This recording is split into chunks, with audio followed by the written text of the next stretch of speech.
Hello, I'm Teresa. I just recently completed a 12-month solo travel experience around the world. I called this my grown-up gap year. I basically quit my job and rented the house out and went off on a big adventure from the UK through the Indian subcontinent, through to Southeast Asia and then Australia and then back via Southeast Asia. I'm currently speaking to you from India, where I am at the moment, for another few months at least. And today I wanted to talk about how to plan a grown-up gap year. And I'm saying grown-up gap year. I'm 51 years old. During my travels, I met many people of all ages, and there were a number of, particularly women, actually solo travelers of my age that I met and a bit older, whose families have grown up and they can now take this time out. And then obviously a lot of youngsters, particularly in Australia, who are on working holiday visas, and they were amazing and full of energy and joy, which was wonderful to experience the full range of people that were taking this time to experience this wonderful world. Now, I'm a yoga and meditation teacher, and alongside these practical tips, I just want to share today 2 practices. And the first one I think is really important. If you are driving, please don't do this, or you can do this but don't close your eyes. If you need to find somewhere quiet, I would recommend actually giving your full attention. This is mindful solo traveling. So if you're making dinner, if you're cleaning your teeth, whatever, I know I do these things when I'm listening to YouTube as well, but if I could ask you just for a few moments to come back to the present moment, to where you are, find a seat if you can, or stand, whatever you want. I first of all, before I even go into the logistics of planning a grown-up gap year, I want to take a moment of gratitude. So if you can, close the eyes and just take a few breaths and be grateful that you're even considering having a grown-up gap year. Be grateful that even if it's not a whole year, maybe it's 3 months, maybe it's a month, but that you have the resources to travel, that you have the freedom to travel. There's so many people in this world that are worrying about where their next meal is coming from, living in war zones. Survival is the key, and here we are in this blessed position of being able to take off and explore this magical world that we live in. So please just take a moment before I talk anymore, just to tap into that sense of gratitude. Be present, be here with me now. Maybe bring a smile to the face. Aren't we lucky? We're so lucky.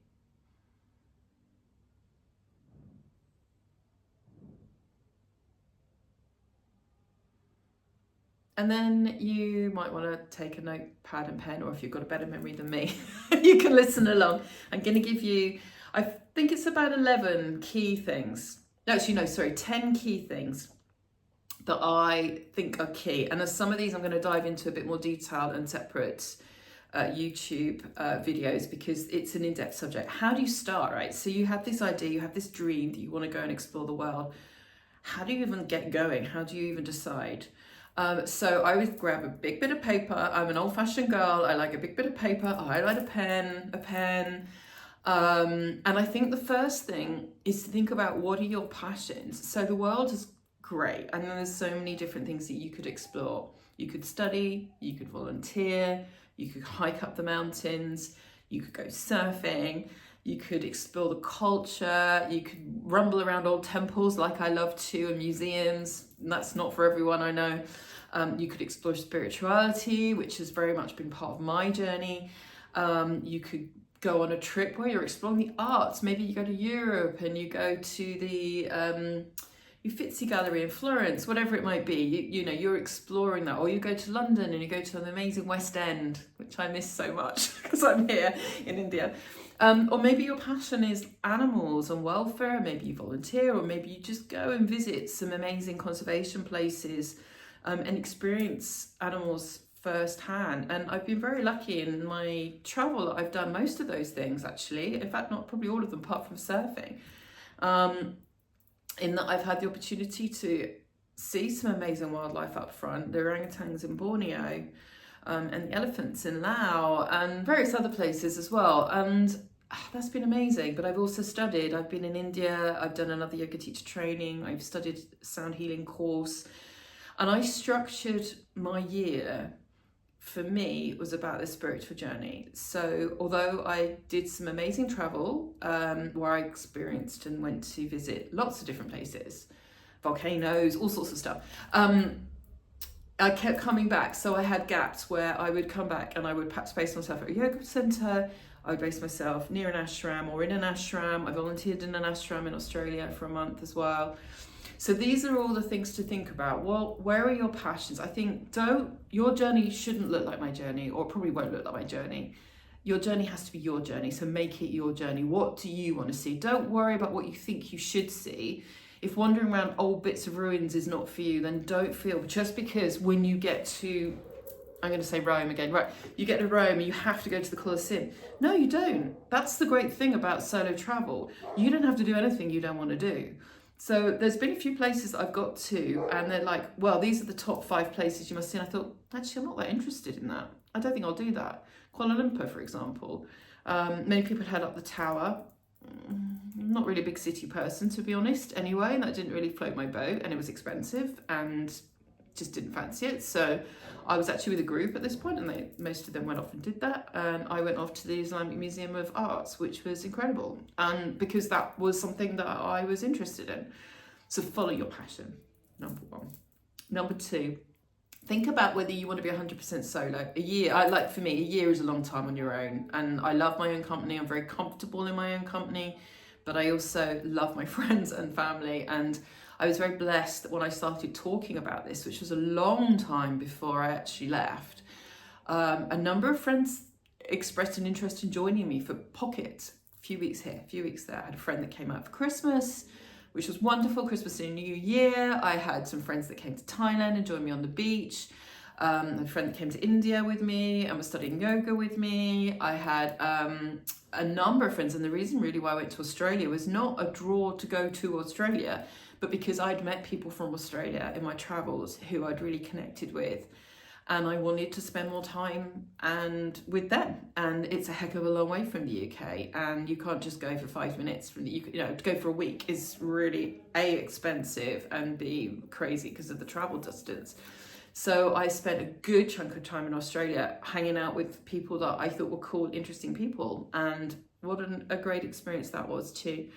And then, so think about that. Where would family and friends join you? Do you want them to join you? Maybe you don't. Maybe you need this time on your own. You think about what you need. It's all about you. This is solo travel. We can be super selfish. That's what makes it so beautiful and also so liberating. For now, particularly if you're a midlife woman like me, where, I don't actually have children, but I know many of you will probably have children and commitments. Having been and given all your life, now is your time to step up and say, no, this is what I want. I am doing what I want. So go for it. Okay, number 3, I must get on a bit faster. Group versus solo travel. So I'm going to do a separate video on this because it's a really big topic. I did a mixture. Travelled a bit on my own. I joined some group trips in places that I thought would be more difficult to navigate, or just because the group trips looked like they covered a lot of ground. Some of those group trips, like my group trip, I did 3 weeks in Indonesia on a group trip through Java, Bali and Lombok, and it has inspired me to go back, and I did spend some time on my own as well to some of those places and have spent longer there. So that can be a great thing to do, and I travelled with companies like Intrepid, G Adventures, Explore, Exodus. They were the main ones. And the good thing about group travel is that you do have company for dinner. That can be a good or bad thing depending on the group, but usually people that go on these trips are interesting people, usually quite well travelled as well. So I enjoyed that. But it's a lot of moving around, and I couldn't do a year of that personally. I did meet someone that had been travelling on these group overland trips for months and months and months and months and months. I did one stint like that and I didn't even make it to the 38 days. I bailed early for various reasons, which I will talk about in another video, I think. So yeah, think about what you need. If you're super independent, group travel isn't probably for you because you do have to relinquish control. Someone else is setting the agenda. Like my example of Kuala Lumpur, someone would, that museum might not be on the agenda. I probably couldn't get there. Unless I said, actually, by the way, I don't want to do this, which I did do. And I got more confident doing that on the group trips. And even my first trip to Ladakh, I was in Dharamsala and I'd been in Dharamsala. and I didn't want to do what the group were doing. So I said to the group leader, is it okay if I just do, I actually wanted to take a yoga class. So I did that, and I missed out the bit because I'd already been there. So you can have that flexibility as well in a group trip, but you need to be confident enough to do that and be happy that you might be seen as, you know, the oddball that's going off and doing your own thing, and that may not be for everybody. Right, so number 4, what countries are on your wish list? Now, if you're like me, it's probably huge.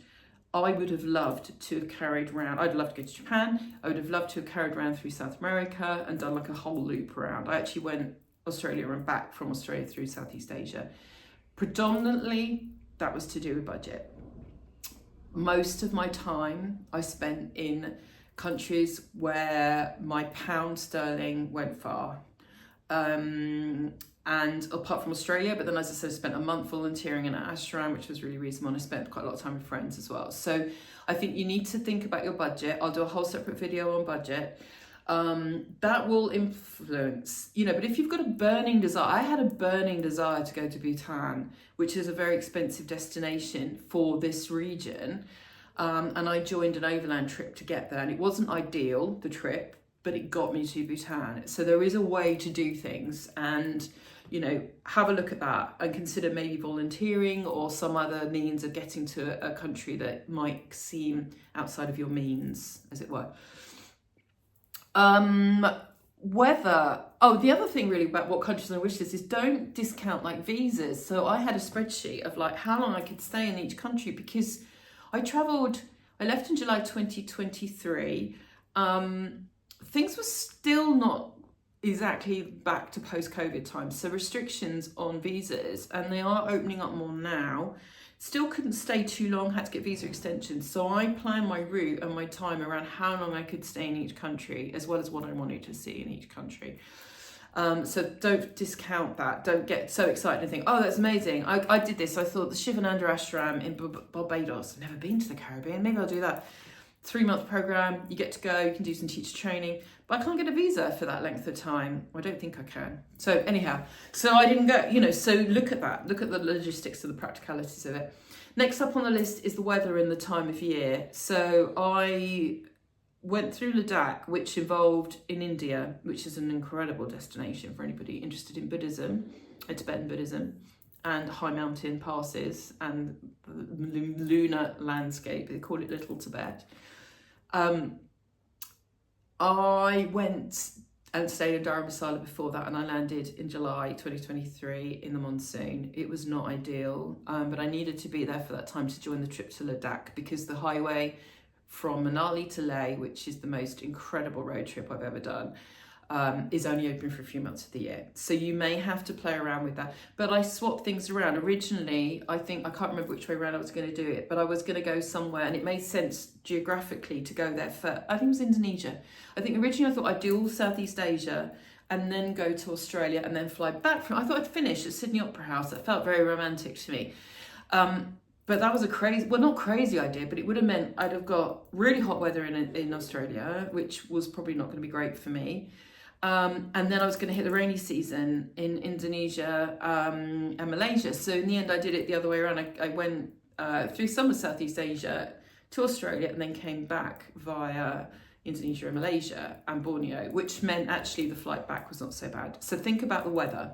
It's quite important, particularly if you want to do outdoor activities as well. Working or volunteering, again, I didn't do either, so I'm not best placed to talk about it. There's plenty of other people that can talk about that. I met many people doing things like workaways, particularly in Australia. Just check your visa allows you to do that. Just check your insurance allows you to do that. I had to take an annual single trip policy out, which was incredibly expensive. And it didn't cover me for volunteering, and it would have cost a lot more. So when I say volunteer, when I was at the ashram, it was karma yoga. So it wasn't a volunteer in this traditional sense of volunteering. So just check what you can do within the constraints of a tourist visa, if that is what you're on, and within your insurance as well. As I said, budget, I'm going to do a separate video on. I just want to mention one thing about budget. Just make sure you have a contingency fund. I had to break into my contingency fund on a couple of different occasions because things didn't quite go as planned, or just stuff happened. Definitely have a contingency plan. It's like doing a house extension. You have a price, you know you're going to have to put 10 to 15% on that as your contingency. Do the same thing with your budget. Also, work out what your comfort level is. So for me, I can cope with fairly basic and pretty basic accommodation. What I can't cope so well with is really basic transport. So overnight buses, 20-hour train rides to India, whatever it might be. And so I'm sorry to the planet for this, I'll make amends for this, but I did fly quite a bit. And I took taxis, not everywhere. I mean, Australia was amazing for public transport, and some public transport in Thailand as well. But some places, just the public transport options were just too much for someone like me that doesn't sleep well in a bed, let alone on a bus. So think about where you can cope. What can you do? I actually don't need hot water. I can survive in a really basic accommodation. So I skimped on that often, to then be able to fly and take a private taxi and arrive less flustered, less stressed out in my destination. Slow versus fast travel is a whole big topic I will talk about in another video, but it's something just to consider. How long, the gift. So I've done a lot of travel where I worked all my life. I had 4 or 5 weeks annual leave a year. I used to go off for 2 weeks here, 2 weeks there. I had occasional trips of a month. Around work commitments, but mostly it was pretty fast. It was see everything, a couple of days here, a couple of days there. And then I've discovered the joy of slow travel, the joy of like being in one place for a month or longer. What does that look like? It looks very different, and you don't feel like you have to run around and see all the sights. You can, as I said, just go off and enjoy the day, the energy of the day, and what you feel like doing. So think about what works for you, and I'll do a separate video on this as well. Next thing is, do you call in the experts? So I know lots of people would probably say, why did you do this? Because it cost you more money. But I used a UK travel agent who's actually a very good friend of mine, a travel counsellor, to coordinate most of my group trips and to coordinate my flights. So I have an app. Everything is on it. She's brilliant. She checks me into the flights. If there's a problem with the flights, she rings me up and she gets me on another flight, and it takes all the pressure out of any cancellations of like having to get on the phone to the airlines, which I'm sure many of you have done, and it's not a particularly great experience. So for me, again, I'm happy to skimp on accommodation. I'm happy to not have fancy meals out. I don't drink. I don't spend money on stuff like that. I don't need facials. I don't get my nails done, whatever. But for me, using her gave me huge comfort. It also meant, actually, as I was solo traveling, I had a 24/7 emergency number, which I never used, but it was there. Comforting. Finally, what to plan and how much to plan. So I'm really a planner. I had a big spreadsheet, as I said. You don't need to do that necessarily. You could just book your first few nights, and then work out from there. I meet so many people that do that, and they do great, and they get recommendations, and they go and flow with what feels right for them.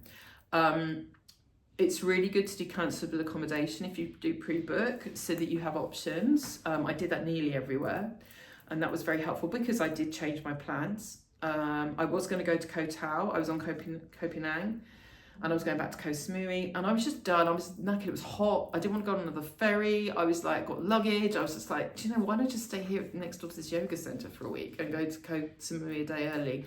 Cancelled all the Koh Tao stuff. It just shifted. So there's things like that. So think about what you want to book, what you don't want to book. And just be aware that some countries, if you're flying into, this is again coming into visas, is you may need to show your outward return ticket. There are, I think there's Onward Travel and various other organisations that can provide tickets and stuff. So just think you might need to show a bus ticket to get out of the country. So just bear that in mind if you have no onward plans. Just work out and maybe look at forums about what people are saying about the country. So a lot of information. Before we close, I would just like to take a few moments with you.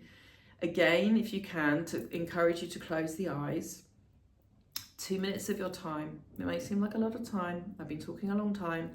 2 minutes for you to come into yourself and to think about what is your dream. Not my dream, not your friend's dream, not your brother's dream, your father's dream, but your dream.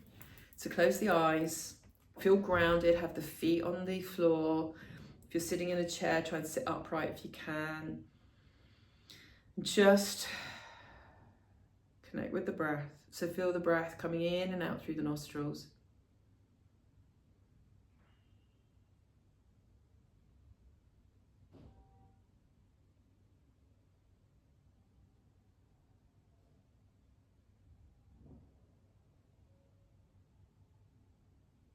And then, if you can, connect to what's in your heart, not what's in your mind, not where you think you should, this is such a loaded word, should go. Where does your heart tell you that you want to go? Where is the place that you've been dreaming about since you were a little girl or a little boy? What food do you like? What culture draws you in? What music do you like?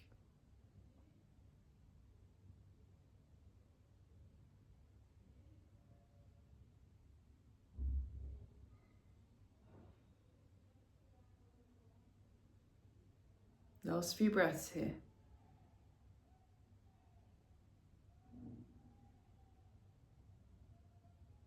And I'd encourage you, if you've got your notepad and pen, to write anything down that just came up for you. And you can do this practice again, come back to the video. I'll try and remember to timestamp this time. Really short practice. And I'll be sharing a bit of a longer practice in my next video, more of a meditation practice. So please look out for that. Please do subscribe. Thumbs up would be great. I'm looking to hopefully encourage others to take a mindful approach to solo travel, and I'd be really grateful for your support.